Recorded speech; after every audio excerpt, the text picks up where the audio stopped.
The internet was supposed to be this tool for sharing knowledge, for connecting people. But somewhere along the way, it turned into a marketplace where anything goes, and where fame and money are often valued more than dignity. Few stories capture that better than Lil Tay's.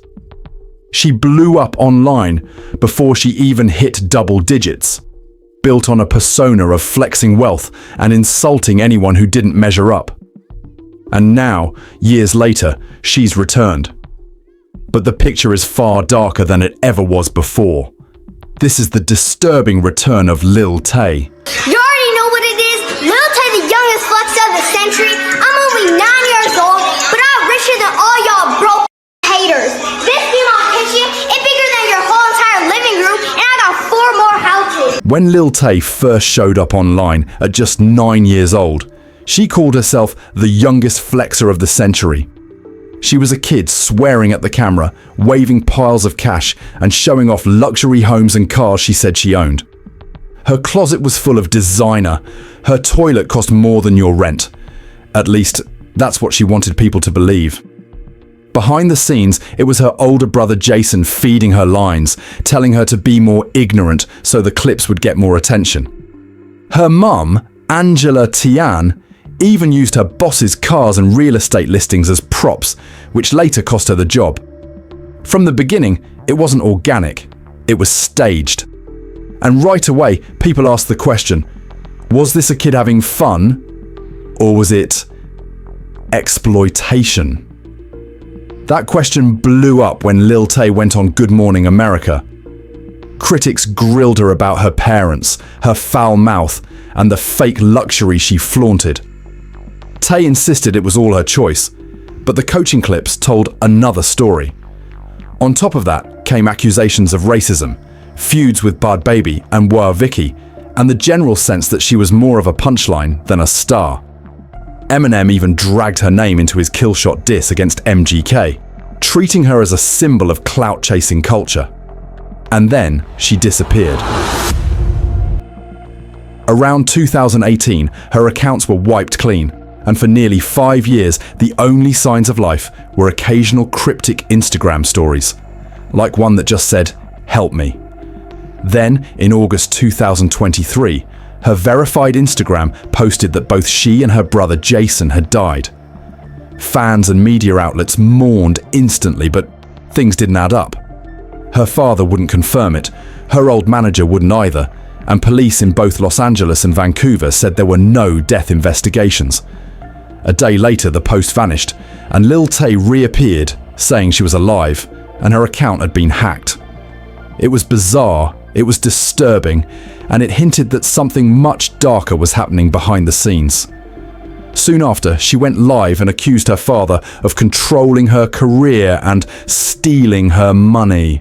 Years and y'all are still broke, so don't take it out on me. Why the f are y'all coming at me for? Y'all hating ass bitches were hating on me when I was 9 years old, talking all this when you don't fucking know me. So stop fucking talking. You did not come up. You had 5 years to come up and you didn't. So don't blame me. I became famous, and my abusive absentee father, who had not been in my life for years up till that point, decided to come back into my life to take control over my career and my money. That's why I disappeared. He started a court case to silence me so I could not speak on what was happening, and so he could take control over my money. His name is Chris Hope.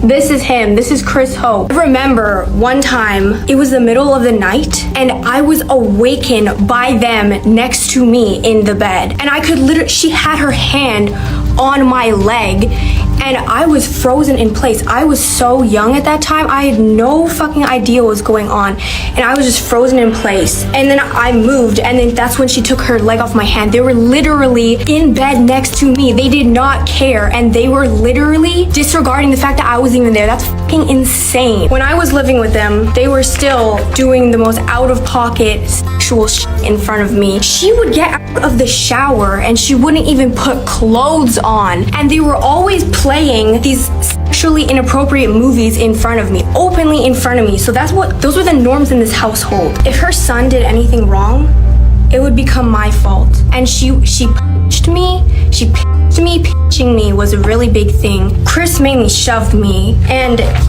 this is one of the worst incidents that happened.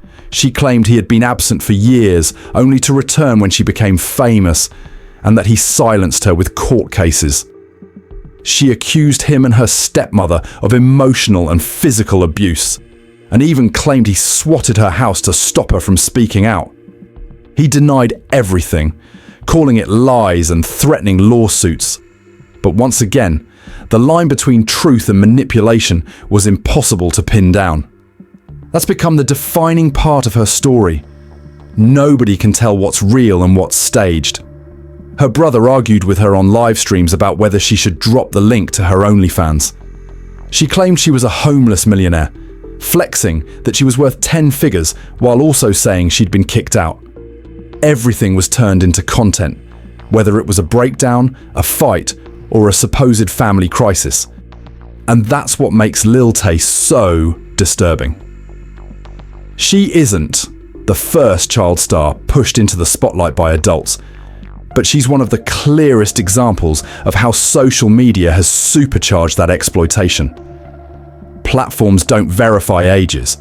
Parents can run accounts in their kids' names, and the money flows if the content is extreme enough. In traditional entertainment, there are at least some protections: child labor laws, trust funds. But online, it's the Wild West. We've seen cases like the YouTube channel Daddy05, where parents were charged for child neglect after exploiting their kids on camera, but it hasn't stopped the cycle. If Honey Boo Boo was a car crash, Lil Tay has been a full-on pile-up. And still, nobody says no. So it's my 18th birthday on July 29th, and every mail has been counting down to it and literally telling me to drop the link the second I turn 18. Girlies, what do you think? Should I do it? After the chaos of the death hoax, Lil Tay decided to reintroduce herself not through drama, but with music. On October 1st, she surprised the internet by dropping a single and music video called Sucker for Green. In typical Lil Tay fashion, she framed it as a huge win. "Y'all thought the show was over," she posted, before bragging in another caption that it was fully independent, written and produced by me. The video racked up more than 2 million views on YouTube, showing her flexing next to expensive cars and dancing with suited men in green ties. The credits revealed what most people suspected. Her brother Jason was still heavily involved, listed as executive producer, co-writer and co-director. She leaned into the idea that music had always been her true passion, pointing out that she'd been playing piano and guitar since she was little, and even showing off those skills during live streams. Her mum backed that up, telling reporters years earlier that Tay had always been in dance and singing lessons before she blew up online. She even claimed she was considered for a role in Euphoria. But no matter how many times she emphasized her love of music, the public struggled to take her seriously. For most people, she was still the kid who once screamed at the camera about toilets that cost more than your rent. The music career came off less like reinvention and more like an accessory to the Lil Tay brand. When that didn't stick, she doubled back to what made her famous in the first place, even recreating old clips word for word to promote new merch. And then came the turn that shocked everyone. In the weeks leading up to her 18th birthday, Tay started teasing the idea of launching an OnlyFans. She asked her followers to vote on whether she should drop the link, openly baiting both her young fanbase and critics. At one point, she joked that if a post hit 100,000 likes, she wouldn't release it, knowing full well that fans would do the opposite. Her account was briefly suspended, but by then, the hype was massive. On her birthday, at exactly 12:01 a.m., she announced that she had filmed content ready to go. Within 3 hours of launching her page, she claimed she made over $1 million. The speed and polish of the release had people convinced the material was pre-recorded before she was legally of age, and the comparison to Bad Barbie was immediate, since Barbie had pulled off the same stunt at 18. Tay didn't shy away from the rivalry either, reigniting her beef by calling Baby a clout-chasing twig and taunting her to face her live. The backlash was swift. Many were disgusted at how normalized it has become for teenage stars to immediately pivot into sex work platforms. But there was no denying the demand was there. For every public voice calling it disturbing, there were countless subscribers lurking quietly, eager to pay. Tay leaned into it harder than anyone expected. She declared herself the youngest link dropper of the century, called herself a homeless millionaire, and bragged about buying Bugattis without even having a license. Since then, she's doubled down on this persona. Recently, she stirred more outrage by posting that any woman over 25 still working a 9-to-5 job was a failure. In her words, if you hadn't already made your bag by then, you were wasting your life. And the real answer was to follow her lead on OnlyFans. She said her own family had disowned her over the decision, but shrugged it off, claiming she could buy their whole lives if she wanted to. She mocked education, saying Harvard was never going to make her 8 figures, so she dropped the link instead. That's the bigger picture here. Lil Tay's story is disturbing, not only because of what she's done, but because of what it says about the culture around her. The internet rewards shock value, and it doesn't matter if the person at the center is a child. Platforms don't enforce age in any meaningful way. Parents are free to build accounts for their kids, and when those kids grow up, they're often funneled into the most extreme, most profitable version of themselves. Tay went from pretending to sell drugs at 9 to selling herself at 18. And the people who click, subscribe, and share are just as responsible for keeping the machine going as the parents who put her in front of the camera in the first place. Now at 18, Tay has gone full circle. She's no longer faking the flexes. She's a millionaire for real. But the cost has been enormous.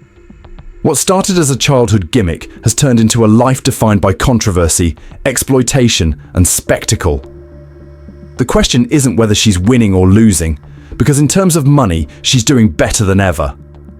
The real question is how much of herself she's had to give away to get here, and whether she'll ever find a way to step off this path before it gets darker than it already has.